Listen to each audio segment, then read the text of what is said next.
welcome to the Property Talk, conversation that nurtures some new aspirational dreams in the industry, some policies, and of course, conversations that stimulate our conversation around real estate, the industry that we love most, the industry that is shaping our economy and our country. And we are right here at the V Gallery, where we've set up our makeshift studio. And for all luxury furniture needs, if you're looking for bespoke quality, durable luxury furniture at its best, it's right here at V Gallery, an industrial area. A place where leather is leather and fabric is actually quality fabric.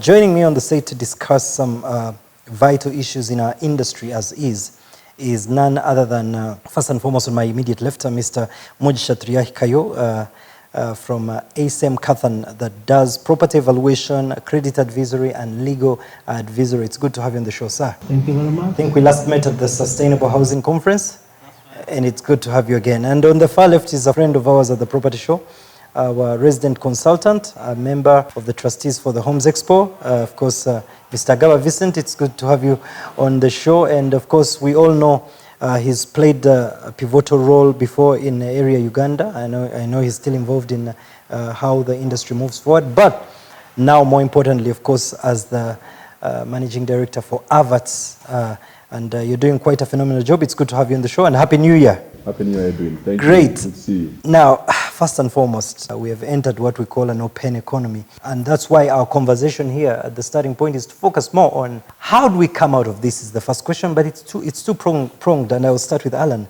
Are we moving out fast enough? What more needs to be done for the sector to get back on its feet?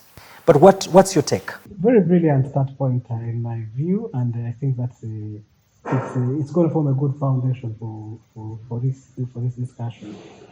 Whenever I have the opportunity, I normally like to summarize real estate into three little words: live, work, and play.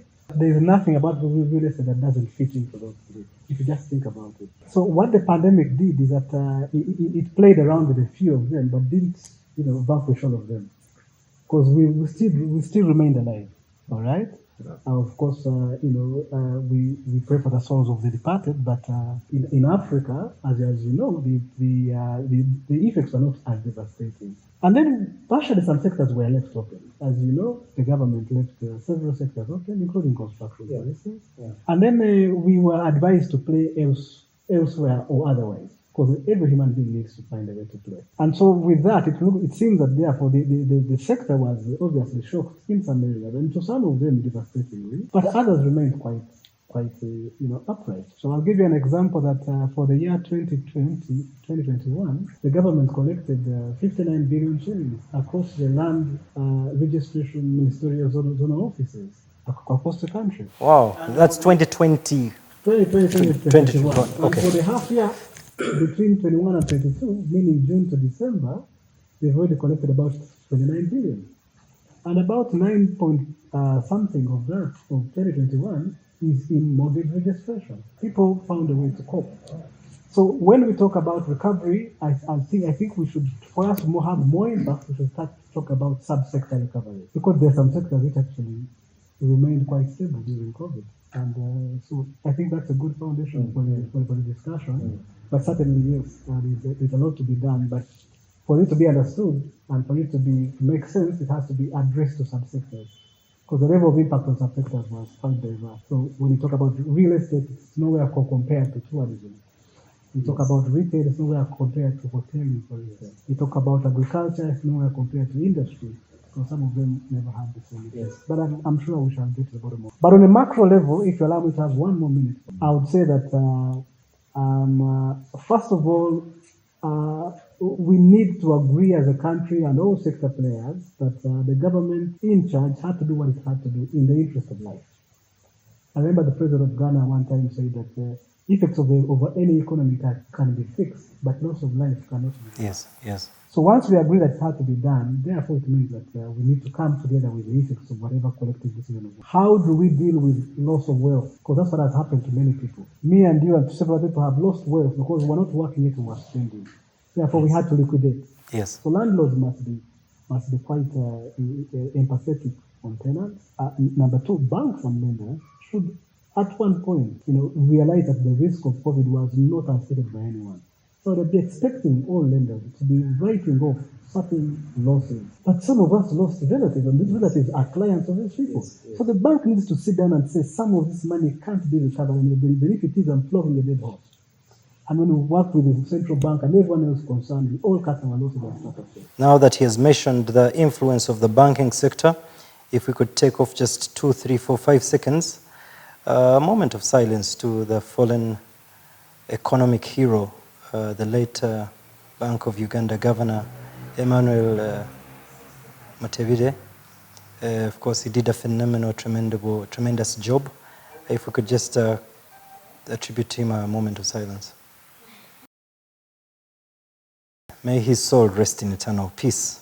Of course, we all recognize the influence he had on the banking sector. Let's start with Vincent's take on where we have come from and where we are, how best we gain this momentum as we talk about recovery before we get to the other issues. No, Edwin, thank you. My view is that every shock in humanity has actually an opposite effect on every human being's mind. I think Ugandans today, we are stronger than ever, and the rest of the world. That is clear. You remember all these development cycles in the world, including the World War I, II, and so forth, are the ones which birthed actually the Industrial Revolution in the West. So I think my view is that, one, real estate is a very good shock absorber industry for many shocks in the world. He said very clearly that actually, when you're looking at the mortgage, at the figures in the land transactions and the mortgage, it shows you that there have been big activity during this shock.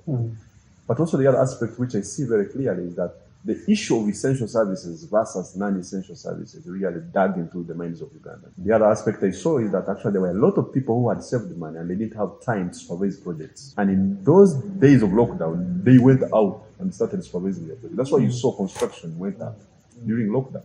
So the question is real estate an industry that actually suffered most? That's why there's a segmentation of industries and also allocating which suffered most and which suffered worse is very key. But real estate, I can assure you, residential, in my own experience, as I said before with you when we discussed this, we saw only people changing but never left houses to live on the streets. So if I was paying 1 million shillings, I would go to 800,000 shillings. So it means shelter is a basic need. Yes. Believe me or not. Yes. So the question is, who are playing in the industry? Are we playing in the industry that is speculative, that is actually not needed? We are actually playing in the space of a basic need. Yes. It's like food, it's like health, and so is housing. So for me, my colleagues in the industry, actually we just started. Real estate is the anchor of economic growth because collateral is all 100 or 90% based on real estate products. That's right. So that's why financial institutions actually cannot collapse the real estate players, because if they do so, they will actually go with it. They'll go with it. That is very simple. Yes. Destabilize real estate, you destabilize financial systems. And so the insurance industry, which is actually very related to real estate. So my view would be that as we move forward today, schools have been opened. When you look at the school's impact on actually downwards, it is very huge. Consumption of food, paper, and even teachers. And so once you release schools to open again, the transport sector actually failed all these students back to town and to other schools. There is now circulation of money. So I think the hope is that actually money is circulating again. Now, we are going to start. There is no doubt. There is no human history, any record whereby such a pandemic happened and the country is going to its knees. We will start. We have got now new lessons, working online. Edwin, even in here in the property show, I think we are thinking of now how do we do things better, efficiently. And that impact, I think we are going to be better, we are going to be faster, we are going to be quicker. Yes, macroeconomics, the central bank must really look at all these collateral and we call them, bad debts and so forth, and try to, settle them down before you take on someone really to zero, because we have already lost business enough. We don't want to lose more at this point in time. And me, I think there is hope. And what I can think is that when I see the housing industry, the deficit is still clear. What we need is to continue on the issues of creative thinking. On that is actually leading me to my next question to each one of you. Lately, I learned that you're also now on the board for Habitat for Humanity. Oh, congratulations. Thank you, sir. And the question here is, where is the actual answer? Because for many years we've talked about this, debated it. Where is the actual answer? Where is the housing deficit gap going to be fully Maybe not fully, because anywhere in any economy, that challenge is there. In Rwanda, we've seen them attempt to cut that down, where the government has come in fully. And then also the government has attracted investment that is in that direction, given it specific incentives targeted towards rebuilding building systems that provide affordable housing. And of course, there's the question of affordable and low-cost housing. So whether it's from the three fronts, there's still somebody who wants to consume the luxury housing. Okay, there's still someone who wants to access the affordable housing, but there's also the wananchi who want to access the low-cost housing. Where would you think the solution is? Then we come to ALLAN. The solution is that appreciation of housing as a basic need. Now, when we talk about basic needs in the world, these become social goods. All the segmentation for offering a public service. And that's why, for example, the Habitat for Humanity type of organizations come in. That's a space for government. You call it social housing programs and initiatives.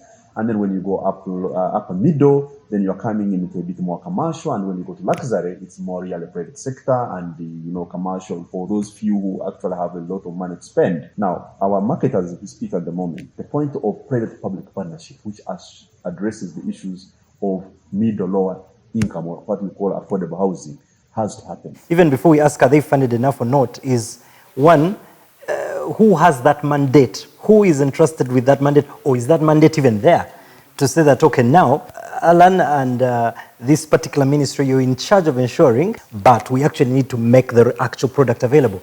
So is that thing existent anyway? Between me and you, when you look at the budget allocations, Ministry of Land and Housing Development, you see how much they get. And we're talking about land and housing and urbanization. Simon is telling me my time has run out. I think this conversation will continue for the next Sunday. But before we break off, Vincent, do we increasingly see this as a mission possible, or it's not too late, or is it too late? No. What happens? Edwin. Because whether we want it or not, we might be hugely a private sector-led economy, but we can run away from it however miles we can, but somehow, somewhere, government is a very relevant player here. No, I think we must keep going, because we are talking about a ministry, I told you, and segmented it, managing urbanization in this country, physical planning, and making sure that the church is not next to a mosque, or a mosque is not next to a school. And also church is not in a residential area predominantly. Ministry of Lands. Land is another area, where our land tenant system. Yes. Then we are talking about housing. This ministry, in my opinion, should be either number one or number two in terms of consuming the national budget. Ideally, yes. Let's hold it right there. We'll pick up this conversation next week.